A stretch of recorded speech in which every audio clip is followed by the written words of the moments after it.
Pues vamos a continuar con el siguiente libro. Ya van quedando cada vez menos profetas menores. Y vamos a ir al libro de Nahum, Nahum capítulo 1. Algo que me gusta de los profetas menores es, por un lado, la soberanía de Dios, que es lo que vamos a ver el día de hoy. Pero por otro lado, también algo que realmente me llama la atención de los profetas menores, y eso es, habla mucho acerca de lo que muchos critican de Dios, ¿no? Dicen que Dios no tiene misericordia, que Dios pareciera que está jugando con su creación. Entonces dicen, pues mejor no tener un Dios así, ¿no? Y algo que estamos descubriendo a lo largo de todos los mensajes es que realmente Dios tiene misericordia de su pueblo a pesar del pecado. Obviamente hay juicio por el pecado, hay juicio, pero después del juicio siempre llega un momento de restauración. Y eso es algo que me está impactando con respecto a Dios. Vemos un Dios soberano, un Dios justo, pero vemos ante todo también un Dios fiel, que sí, condena el pecado, pero también les da esperanza en medio de su maldad. Pues hoy que vamos a comenzar con el libro de Nahum. Eh, Nahum es un libro digamos, del estilo de Jonás, más o menos.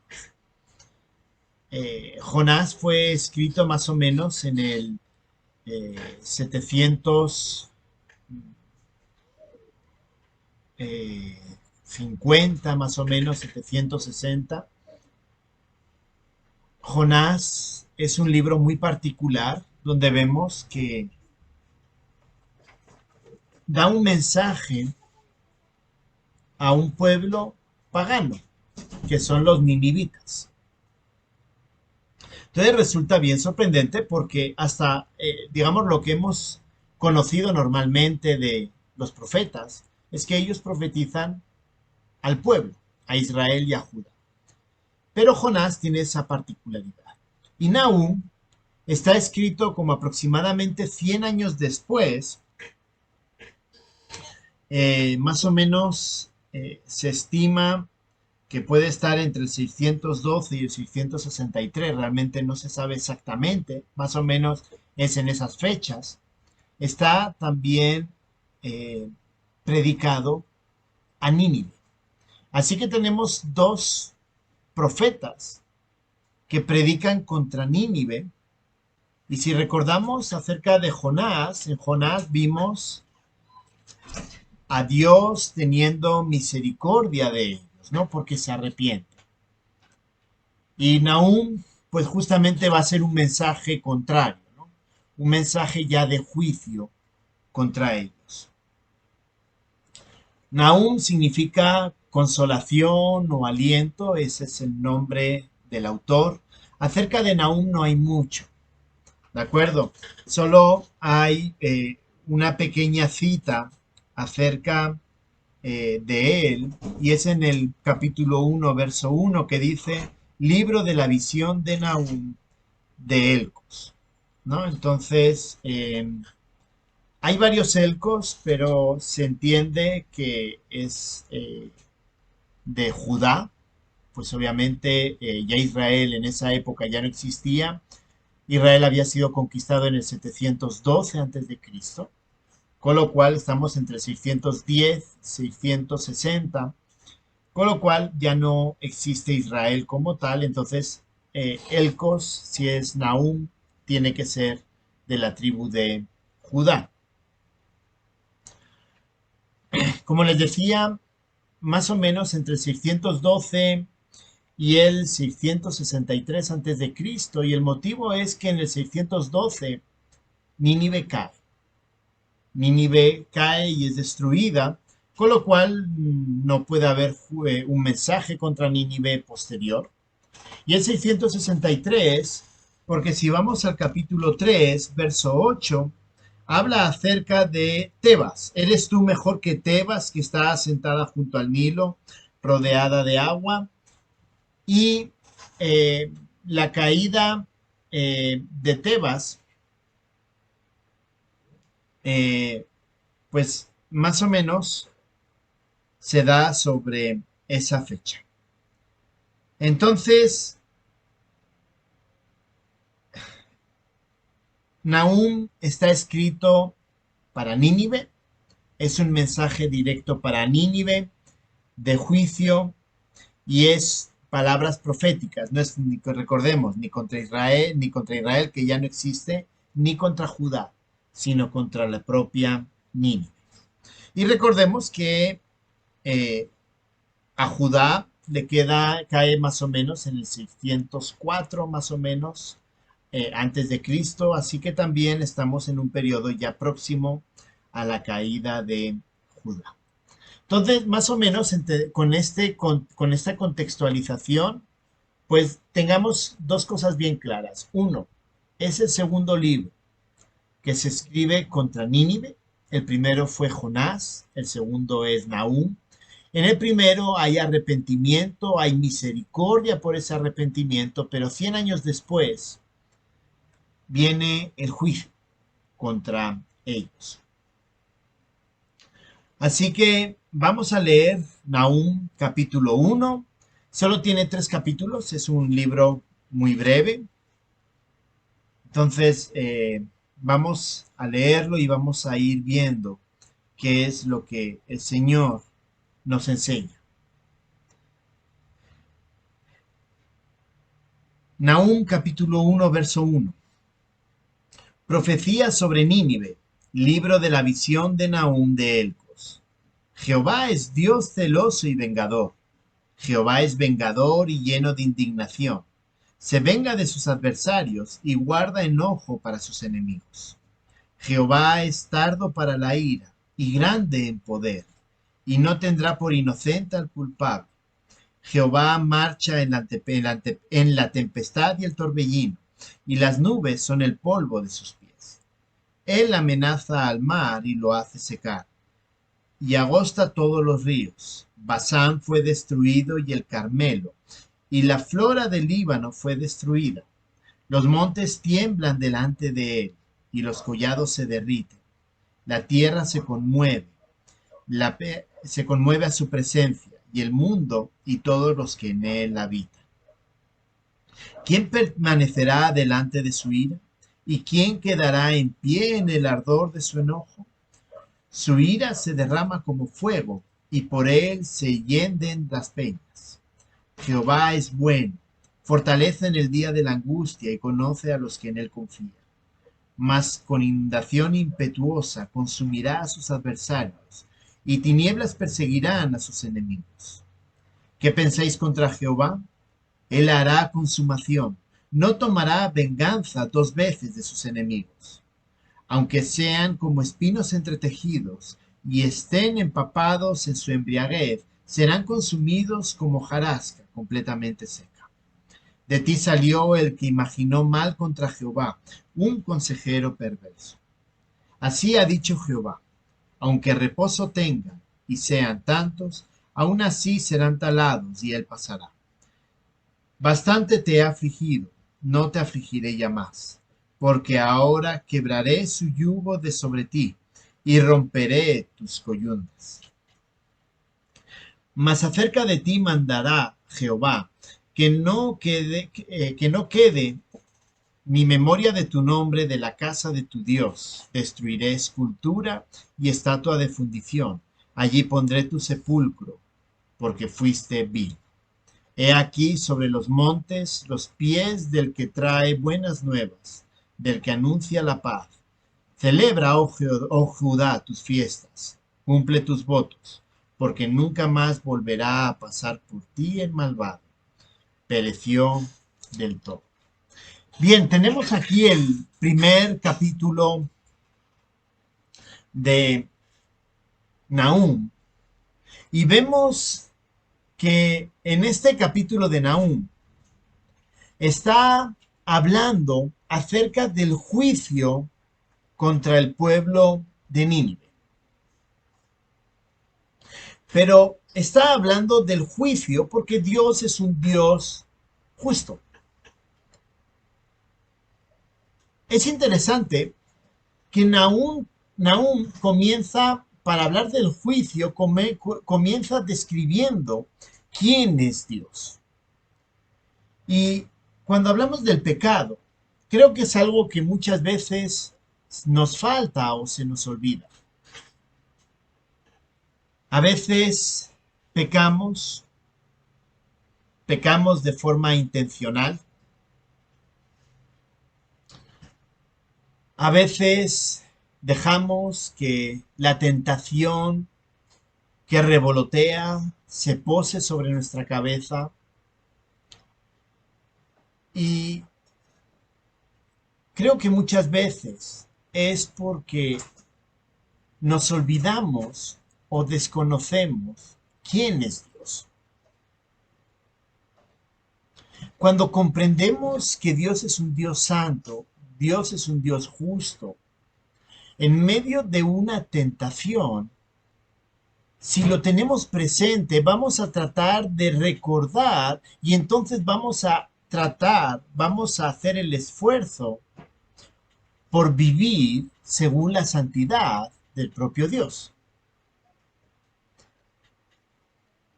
Y así es como comienza el libro de Nahum, recordándonos a nosotros quién es Dios. Y Nahum nos recuerda que Dios es el soberano sobre todos. Todo lo que va a hablar del juicio que se merece Nínive. Y vamos a ver una parte al final que habla acerca de la restauración de la restauración de Judá.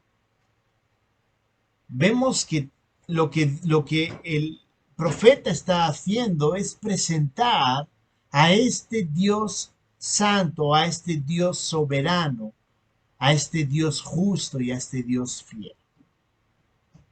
Cuando entendemos, y hermanos, creo que es algo que tenemos que tener presente, cuando entendemos nosotros que Dios es el Dios creador, que Dios es un Dios santo, que Dios es un Dios fiel y justo, entonces lucharemos, nos esforzaremos por vivir según la santidad de Dios. Así que Dios es el soberano sobre todo. Y la primera parte, versos 2 al 8, comienza describiéndonos que Dios es fiel y justo. Versos 2 al 8. Dice así: Jehová es Dios celoso y vengador. Jehová es vengador y lleno de indignación. Se venga de sus adversarios y guarda enojo para sus enemigos. Jehová es tardo para la ira y grande en poder, y no tendrá por inocente al culpable. Jehová marcha en la tempestad y el torbellino, y las nubes son el polvo de sus pies. Él amenaza al mar y lo hace secar, y agosta todos los ríos. Basán fue destruido, y el Carmelo, y la flor del Líbano fue destruida. Los montes tiemblan delante de él, y los collados se derriten. La tierra se conmueve a su presencia, y el mundo y todos los que en él habitan. ¿Quién permanecerá delante de su ira? ¿Y quién quedará en pie en el ardor de su enojo? Su ira se derramará como fuego, y por él se hienden las peñas. Jehová es bueno, fortaleza en el día de la angustia, y conoce a los que en él confían. Mas con inundación impetuosa consumirá a sus adversarios, y tinieblas perseguirán a sus enemigos. Resulta bien interesante esta primera parte cuando nos presenta que Dios es fiel y justo. Repite dos estructuras. Comienza con un aspecto, por decir así, negativo, luego sigue con un aspecto positivo y luego hace una afirmación acerca de quién es Dios como creador. Y para eso tenemos dos bloques, bloques 2 al 5 y 6 al 8. La primera parte, verso 2 y verso 3, nos enseñan que Dios tiene paciencia ante el pecado, pero Dios es justo al mismo tiempo, porque lo comienza describiendo como un Dios celoso y vengador. Dice, lleno de indignación, se venga de sus adversarios, es decir, nos comienza presentando a un Dios que es justo. Recordemos que está hablando a un pueblo pecador que no reconoce a Dios como su Dios. Y él comienza diciendo, mira cómo es Dios. Dios es un Dios celoso, Dios es un Dios que va a castigar el pecado.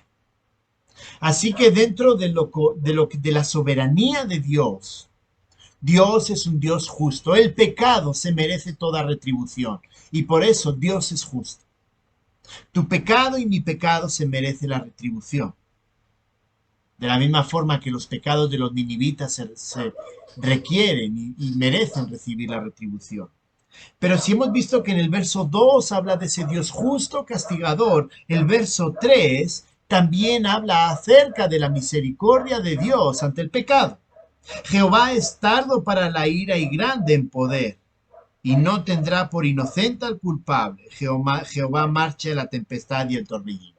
Es decir, a pesar de que el pueblo ninivita era merecedor del castigo, Nahum hace una afirmación que en cierto sentido debe darnos paz a nosotros. Dice que es tardo para la ira y grande en poder. ¿Por qué tardo para la ira? El pueblo de Nínive se merecía el castigo. Ustedes y nosotros y yo nos merecemos el castigo. Pero Dios tiene misericordia, Dios tiene paciencia con nosotros ante el pecado. Y aunque vamos a recibir, y en este caso Nínive iba a recibir la justa retribución, Dios estaba esperando que los ninivitas realmente se convirtieran, se acercaran a Dios. Por eso es paciente. Hermanos, Dios es un Dios fiel y justo. Y usted y yo nos merecemos el castigo por el pecado. Imagínese que Dios no hubiera tenido paciencia, porque alguno puede decir, no, pero es que Dios me perdonó ya. Sí, pero si Dios no hubiera tenido paciencia, quizá no hubiéramos tenido el tiempo suficiente para habernos podido acercar y haber podido reconocer a Jesús como el Señor, haber podido recibir el perdón a través de Él. ¿Por qué? Porque la paga del pecado es muerte. Es decir, yo desde que nací, lo que me merecía era la muerte. Usted desde que nació, lo que se merecía era la muerte. Pero Dios ha sido un Dios paciente. Dios es un Dios misericordioso.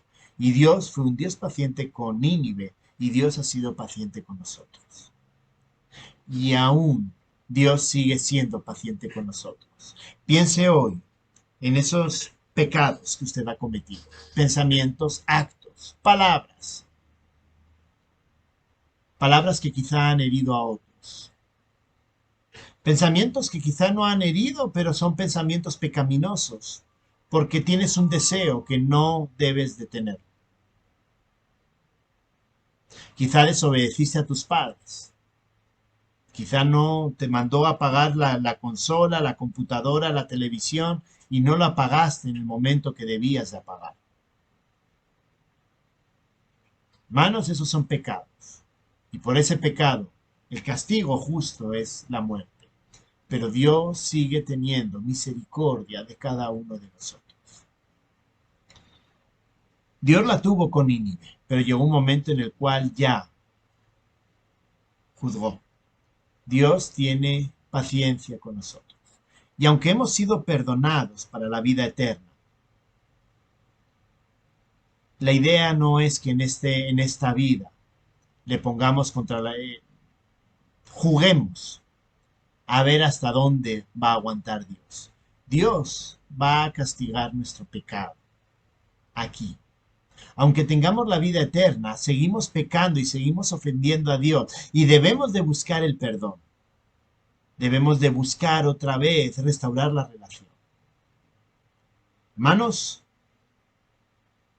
escuchemos cuál era el mensaje para Nínive. Y ese mensaje es el mismo para nosotros. Dios es un Dios justo que nos va a dar, nos da lo que merecemos, pero también es un Dios que tiene paciencia, esperando que nosotros nos acerquemos nuevamente a Él. Y no solamente Dios es un Dios que tiene paciencia, sino que también debemos de entender que Dios es el Dios creador, digno y único para juzgar. Versos 4 y 5 comienza hablando acerca de él, de Dios como creador. Él amenaza al mar y lo hace secar, y agosta todos los ríos. Basán fue destruido, y el Carmelo y la flor del Líbano fue destruido. Los montes tiemblan delante de él, y los collados se derriten. La tierra se conmueve, y el mundo y todos los que en él habitan. Todos tiemblan ante él. ¿Por qué? Porque Dios es el Dios creador y Dios es el único que puede juzgarnos. Hermanos, en nuestra vida y en nuestra santidad, ¿qué es lo que le está reclamando a los ninivitas? De que ellos fueron un pueblo que pecaron, se alejaron de Dios, habiendo escuchado y habiendo sido perdonados. Nahum les está diciendo básicamente, no jueguen con Dios, porque Dios es el único que puede juzgar el pecado. Y la creación tiembla. Hermanos, a veces nuestra forma de vivir, nuestra forma de hacer las cosas, pareciera que no le tenemos ni una pizca de temor a Dios. Y temor tiene que ver con una sumisión respetuosa, pero temor también tiene que ver con miedo, con comprender la santidad de Dios y temer por el pecado que nosotros cometemos y las consecuencias. Dios es el Dios creador, el único que juzga justamente a cada uno de nosotros. Así que vemos la justicia de Dios, vemos la paciencia de Dios,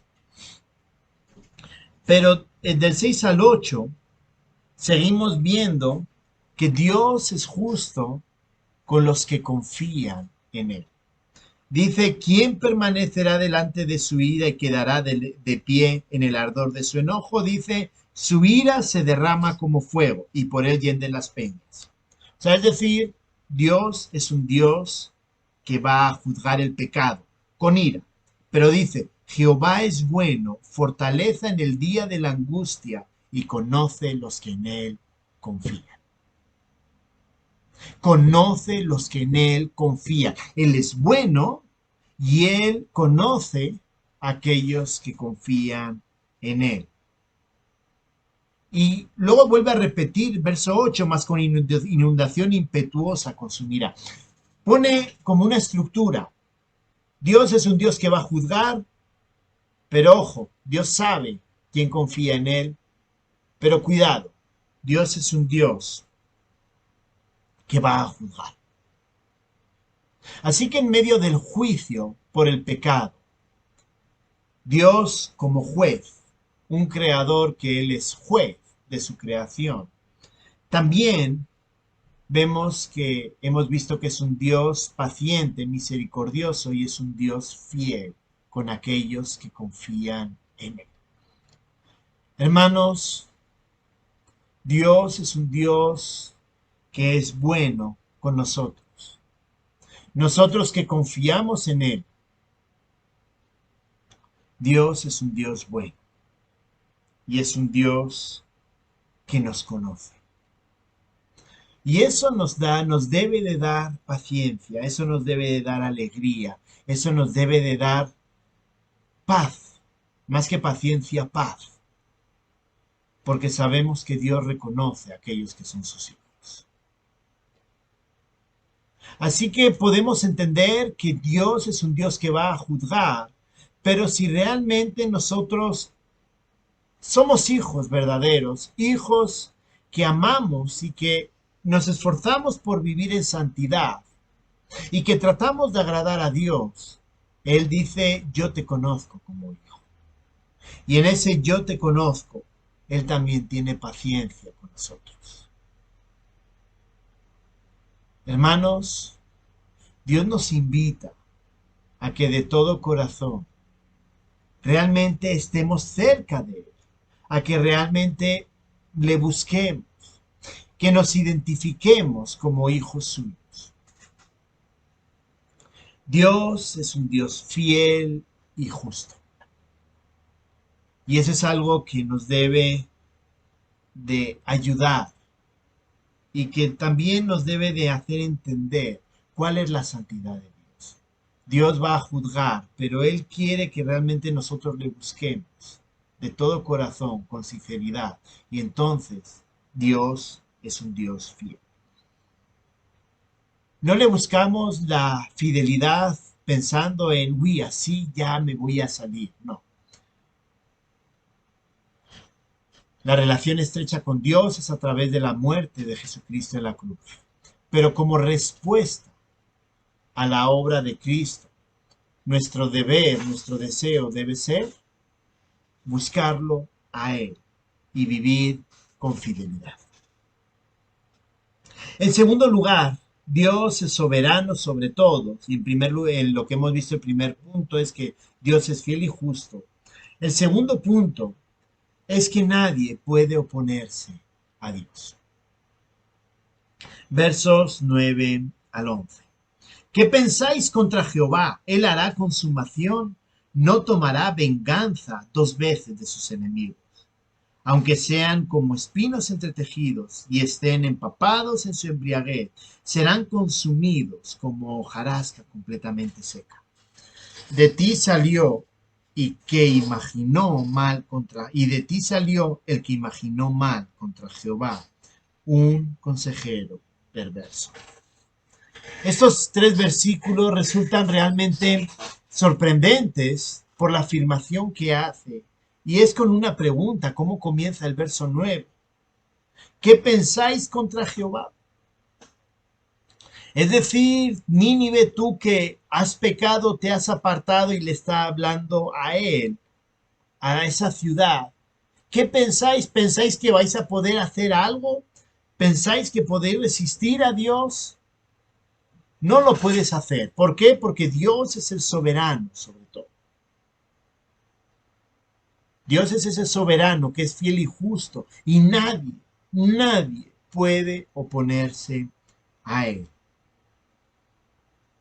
Dice, él hará consumación. Está diciendo a los ninivitas, miren, pueden imaginarse lo que quieran, pero si él va a cumplir un juicio, él lo va a hacer sí o sí. No importa las circunstancias, verso 10, aunque sean como espinos entretejidos y estén empapados de su embriaguez, serán consumidos como hojarasca. Y dice, de ti salió el que imaginó mal contra Jehová. Es decir, está hablando contra los ninivitas y le está diciendo básicamente, miren, no pueden hacer nada contra Dios, porque Dios es el creador. De ti hubo alguien que pensó que podía seguir haciendo y viviendo como él quería, pero no, Dios va a juzgar. Así que resulta un buen llamado para nosotros. Quizá algunos digan, pero Íñigo, yo sé que no puedo ponerme contra Dios. Una cosa es que intelectualmente quizás sepamos que nosotros no podemos oponernos a Dios. Pero el problema es que muchas veces nuestra vida trata de demostrar lo contrario, trata de mostrar lo contrario. ¿Cuántas veces seguimos en un pecado pensando como que Dios no se está enterando. Ir en contra no es solamente una oposición abierta y decir, tú me dices que yo no mienta, yo voy a mentir. Entonces, hacerlo de forma pública con un cartel y decirle a todos, miren, yo voy a mentir y Dios no se va a enterar. Muchas veces la oposición viene desde nuestro corazón, pensando, pensando que nadie se va a enterar de, ni Dios se va a enterar de ese pecado. No, mira, yo ya hice esto, pero nadie se ha enterado, nadie me ha dicho nada, entonces, mire, yo puedo seguir haciendo. Muchas veces tenemos la frase, quizá nadie te vea, pero Dios está en todo lugar y está viendo lo que estás haciendo y lo que estás pensando. Pero muchas veces nuestra forma de actuar es como que si pensáramos que Dios realmente no está ahí y que Dios no nos está viendo y que podemos oponernos a la voluntad de Dios. Oponerse a la voluntad de Dios es oponerse a la santidad de Él. Y lo que les está diciendo a esos ninivitas es, ustedes piensan que Dios no se entera de nada, pero sí se entera. Está diciendo, sí se entera de todo y van a recibir el merecido juicio. A veces nuestra forma de vivir y hacer las cosas es pensar que Dios no se entera o que Dios pasa por alto el pecado. No, mira, no, ahí no me ha pasado nada. Eso quiere decir, o Dios no ha visto o Dios me ignoró. Y entonces, pues no pasa nada, puedo seguir haciendo lo que estaba haciendo. Hermanos, eso no funciona con Dios. Si Dios ha pasado por alto algo, por alto entre comillas, porque Dios no pasa por alto su santidad. Es decir, no hemos tenido una consecuencia fuerte. Es muy probable que Dios haya tenido más misericordia y no hayamos recibido la retribución que nos merecemos. Pero a Dios no se le escapa nada. Y todo lo que hagamos que va en contra de su voluntad, un día u otro, Dios lo va a castigar. En mayor o menor medida, eso va a depender del tipo de pecado. Hay pecados cuyas consecuencias son mayores, hay pecados cuyas consecuencias no son tan grandes. No es lo mismo robarle 5,000 pesos a tus padres que robar en un banco 5,000 millones de pesos, ¿no? Las consecuencias son completamente distintas. Si robar 5,000 pesos, quizá te castigue. Si robas 5,000 millones, muy probablemente vayas a la cárcel. Entonces, nadie puede oponerse a Dios. Dios es soberano sobre todo. Por lo tanto, nadie puede oponerse a Él. Insisto, aunque quizá lo sepamos intelectualmente, a veces actuamos de esa manera, pensando que podemos retar a Dios, que Dios nos entera de lo que nosotros hacemos. Y quiero dejarlo bien claro esta noche. Dios es el Dios soberano, que es fiel y justo, pero ojo, no se le pasa ni una cosa de lo que hacemos nosotros. Hermanos, debemos de vivir con ese principio y con la santidad de Dios delante. Y entonces, viviendo así, comprenderemos y viviremos de forma más honesta. Y viviremos santamente. Y por último, Dios es soberano sobre todo. Y finalmente, Dios restaurará en medio de la aflicción. Dios es el soberano que a pesar del pecado, y ahora va a meterse con Judá, a pesar del pecado y las consecuencias de su pecado, Dios le está diciendo que un día Él va a ser restaurado. Versos 12 al 15. Así ha dicho Jehová, aunque reposo tengan y sean tantos, aún así serán talados. Miren qué palabras de juicio contra Nínive.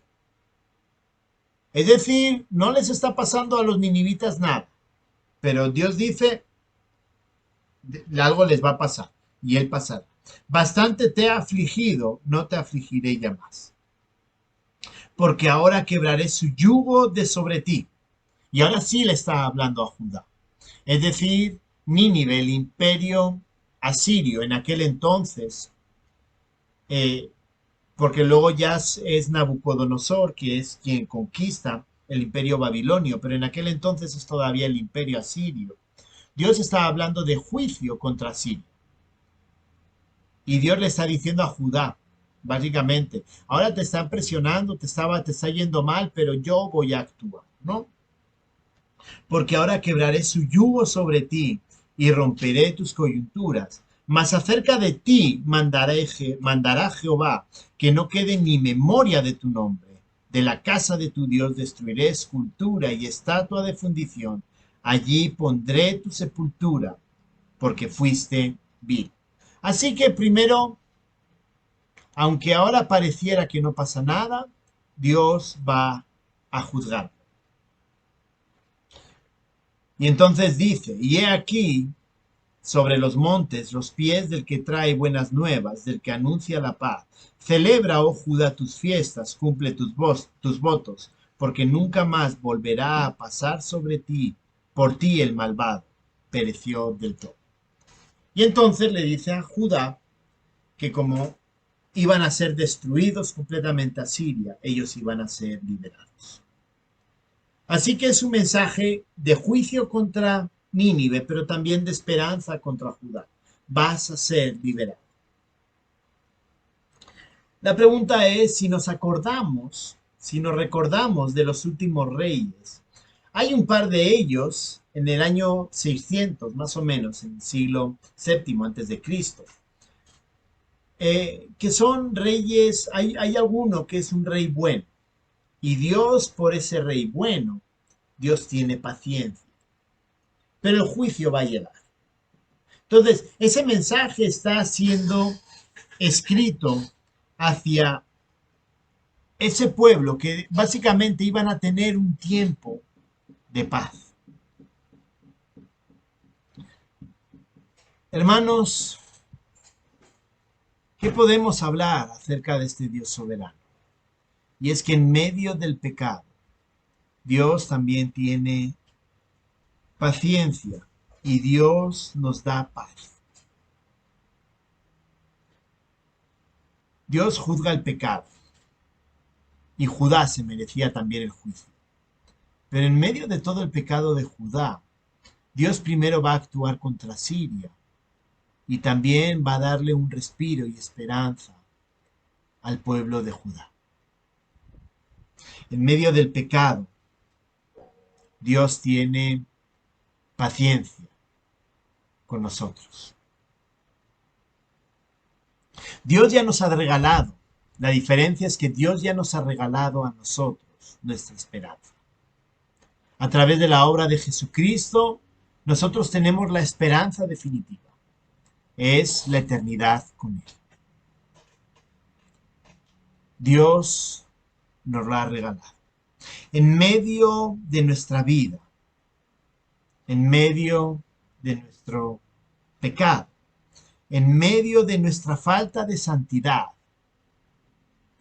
Dios nos ha regalado la esperanza eterna. Pensemos en cómo ese Dios soberano sobre todo, que es fiel y justo, que nadie se puede oponer y pensar que va a poder engañarlo. En medio de una vida que muchas veces le deshonra, Dios ya nos ha regalado nuestra esperanza definitiva.